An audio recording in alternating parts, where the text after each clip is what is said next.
Hello students, in this video we'll discuss about the acceptance of languages by a finite automata and the types of finite automata like NFA and DFA. What are its differences? So in the last video we have discussed how to construct a finite automata for a particular language. If the language is given, how to construct the finite automata. We have taken three variations. Of course, we'll discuss other variations like length divisible by number of that in the next video when we are discussing about the NFAs. And once you know about how to construct our NFA or DFA, like it's very easy to convert an NFA to DFA, right? So first, let me go with this. What does it mean by acceptance of a string, right? See, guys, let me go with this. As I told you, there are the finite automata definition is it's a formal representation of a mathematical representation of a formal language. So it is going to represent a formal language. So the finite automata is going to accept a formal kind of formal language like regular languages. And we have some other different types of formal languages like context-free language, context-sensitive languages, and recursive enumerable languages. But mainly our finite automata is going to represent the regular languages only. So when you can say that a language is regular language means it must be represented by a finite automata. So every finite automata generates a regular language inversely, right? If it is a regular language, there must exist a finite automata. So if it is a finite automata, then there must be a language inside it, right? Then we have to identify such languages. As language is collection of strings, first we should know what are the strings accepted by this finite automata. So if you are saying that something is a string, then that must be only in terms of the terminals. I mean to say that the input symbol. If you are saying that some string is accepted by this automata, then that string must be only in terms of the sigma star, right? Like it must be only. So what is the alphabet here? In this automata, the alphabet is A comma B, right? Then automatically what is the sigma star here? So it is going to be epsilon A B A B, you know about remaining, right? Then all these are not going to be accepted by this automata. So if you are saying that this is a machine M, then every machine is going to accept some language that is denoted with the L of M that must be either subset or equivalent to the sigma star. Then epsilon is not accepted here because you are reading epsilon. When you can say that it is accepted, see, the string is said to be accepted if from the starting state, if you read that input string, at the end of that input string, then it must give you a final state. If so, then it is accepted. But epsilon is reaching a non-final state. Here, what is the final state? C. Then if I take A from starting state, always you have to start from the starting state. If I read small a, I am going to non-final state. It is also not accepted. From A, if I read B, non-final. Like that, what is the minimal string accepted by this? You can check it. AB. You can write in this way.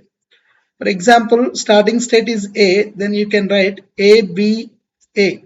Is it accepted or not? So the movement is depending on inputs and A.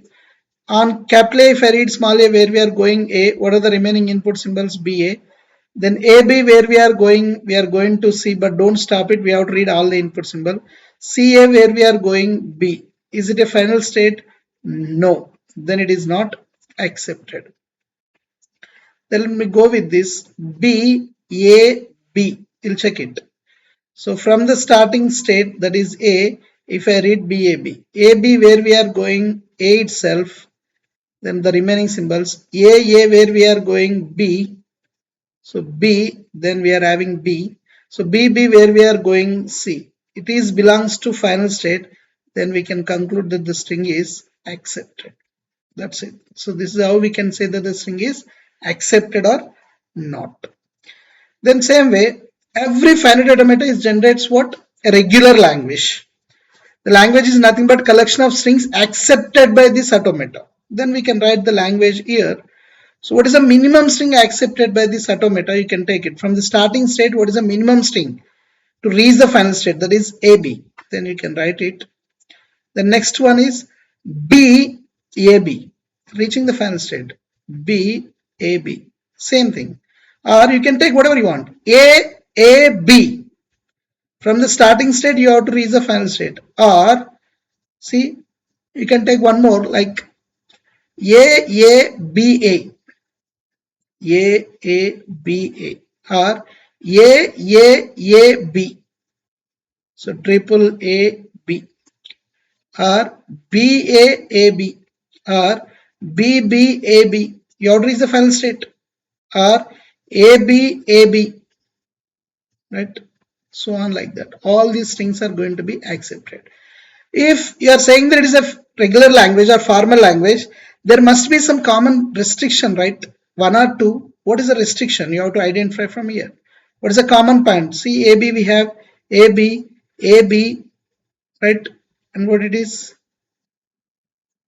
AABA, is it accepted? AABA, no, this is not accepted, right?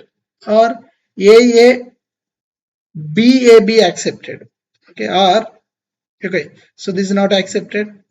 Then AA, triple AB accepted. What is the common point? AB, AB, AB, AB. See, this is not accepted, but remaining all are accepted. What is the common part in the remaining all are not here? It is nothing but we are having AB and everywhere AB, but this is rejected, but remaining all are accepted. Means it is ends with AB. So the language accepted by this is ends with AB. That way you can identify even the language, right? So the finite automata is categorized into two types. Not only two types, guys. We have like this. See, if you are saying that something is a regular language, as I told you here, right? Let me go with this. If you are saying that something is a formal language, there are four types: regular, context-free language, context-sensitive, and recursive enumerable language. And if you are saying that something is a regular language, then that must be accepted by a finite automata. So this finite automata is categorized into mainly two types. One is with output and another one without output. So in with output, we are having two machines. One is Moore machine and another one is Millet machine, but it is not in your syllabus. And without output, we are having four. One is NFA with epsilon transitions, NFA without epsilon, DFA, and minimal finite automata, that is MFA, right? So we are going to discuss all these things in this unit only, right? How to do all these things. So first let me go with the basic types of finite automata, that is NFA and DFA. See guys, whatever the automatas we have discussed so far, all are DFAs only. What does it mean by NFA? See, first of all, NFA means non-deterministic finite automata, and DFA means deterministic finite automata. What does it mean by deterministic finite automata? On any state, if you read any input symbol, it will go to exactly one state. So A, B we are going to one state, A we are going to one state. But A, if I write like this, see on capital A, if I read small a, I am going to B and I am also going to C. So means on A, if I read A, we are going A and C. So this is not allowed in the DFA. It should go exactly one state. If it is more than one, then it is called as non-deterministic finite automata. Same thing here, but the only thing is, see, here we are having two states like A, B, and C. So on A, if I read some input symbol like 0, where I can go in NFA, in DFA I should go to either A or B or C, only one R. That's the reason we have mentioned Q into sigma tends to Q. This is DFA. Whereas in NFA, on A, If I read 0, where I can go to no state, sometimes no transition. Sometimes I can go to any one state like this, either A or B or C. Sometimes I can go to two states also, no problem. Means AB, AC, BC, or sometimes even I can go to all states also. So if it is ABC, this is denoted with the power set, all the possibilities. That's the meaning of 2 power q. So if the length of the q is 3, then I'll get the 8. If it is 4, I'll get the 16. So that's the meaning of it. 2 power q. If your q is a comma b, then the 2 power q would be nothing a b a b. 2 power 2 is nothing but 4. Right. So now see here on q naught, if I read a, we are going to one state and one state, two states. So q naught a, we are going to two states. What are those? Q naught and q1. So this is non-deterministic in nature. On q1, if I read a, no state, no transition, means it is going to how many states? 0 states. So this is also not DFA condition. So DFA means on any state, if you read any input symbol, it must go to exactly one state, not 0 states like this, not more than one state like this. Q2 0, Q2A where we are going 0 state, Q2B 0 state, Q2C 0 state, not allowed. Q0A 2 states, not allowed. Q0B 1 state allowed. Like if one condition is violated, that's it. So here it will go to single state, but it can go to multiple next states. So multiple means 0 or 1 or 2 or any number. And empty string transitions are not allowed, means no transition, but NFA permits empty string transition. So backtracking is allowed in DFA, but in NFA, backtracking, going back is not allowed. So DFA requires more space because we need to specify everything, right? But here we'll require less space because what is required, that only we will specify in the NDFA. But here, what is required and what is not required, that you have to specify. Required and not required. We have to specify both. I may not require some transitions on automata. For example, here I don't require A, B, C and Q2, but you must specify in the DFA. Right? So if a string is accepted by the DFA if it transits to final state. But here it may ends with any state, but at least one of the state must be a final state. So that we'll discuss in the next video, that how to accept the strings in it. Okay, let me go with this. Here, let me take a simple example. Now see, I just want to check whether A, B is accepted or not.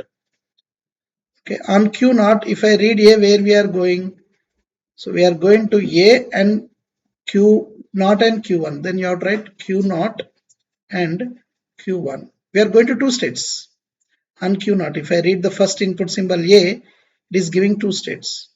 And read A on all the possible states. Then again Q naught A, where we are going Q naught and we are going to Q1. And Q1A, where we are going no state. And if I read the B on all the possible states, Q0B, where we are going to Q0, Q1B, where we are going Q2, empty set B, where we are going empty set. See, we got the three possible states, and if one of the state is a final state, then we can say that the string is accepted. That's the meaning of the last span. You don't need to worry about that all the states must be final. And you may get more than one paths. Here how many paths I got? 3 paths. But if it is a DFA like this, you take A, B. Okay. So A where we are going only one state, and B, the second symbol A, where we are going only one state, that is B, and B where we are going C, one state. See, we got only one path. If it is final, accepted. If it is not final, not accepted. But here you may get 0 path, 1 path, or any number of paths. So if one of the state is final, then it is accepted, otherwise it is not accepted. So you can write the differences like DFA will have exactly one path, right? But here you can say that multiple paths. So in the next video, I'll discuss examples.